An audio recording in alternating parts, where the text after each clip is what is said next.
If you look at the history in 2003, after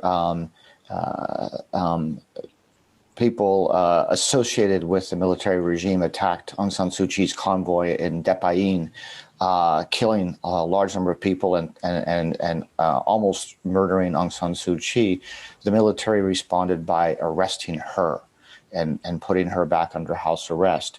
And in 2009, when an American swam to her residence while she was under house arrest, the military arrested and prosecuted her, apparently for not sufficiently protecting herself or ensuring the security of her house arrest. So there's a history of these sort of absurd legal arguments. But I think that experience is it hasn't worked. I mean, yes, they can detain her. They have the guns, and they can certainly detain her. But it hasn't worked in terms of changing the views of the public toward her and the NLD. And I think it's important. Also, Aung San Suu Kyi's very important player, has been for a long time. Certainly the most popular politician in the country. But the democracy movement isn't just about Aung San Suu Kyi, and I think. People in Myanmar, even though things have, they've had plenty of challenges in recent years, they have had a taste of much greater freedom and democracy. You have more than 100 political parties, I think, competed in the last election. So there's political competition. There's a lot greater freedom, at least up until the coup, than there had been, even if it was less than ideal.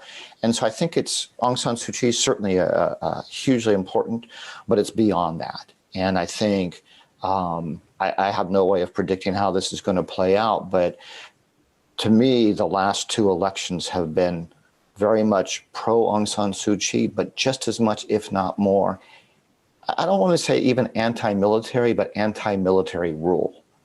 And I think there's overwhelming support for that in the country. And I don't see anything the military can do to change that. If I could just jump in, yes, Ambassador Marciel, it's really important what you've highlighted.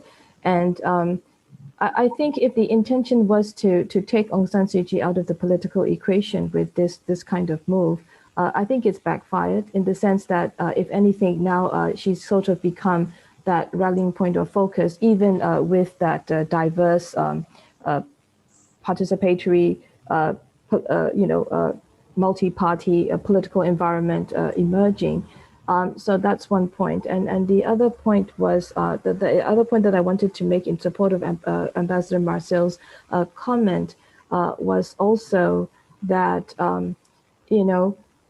with this, I think the country has also become very polarized in terms of, those polarized in the sense that with this overwhelming support that has been demonstrated in the 2020 elections, with the military takeover now, those who are supporting the military regime, those in the military who have probably no choice but to uphold this, and the whole rest of the country, the electorate and supporters who have voted for change and democracy and who have expressed that they do not want a future where the military has such a large role in the country anymore. So that's the sad result as well. And the coup has just probably made that entrenched divide even wider, I think.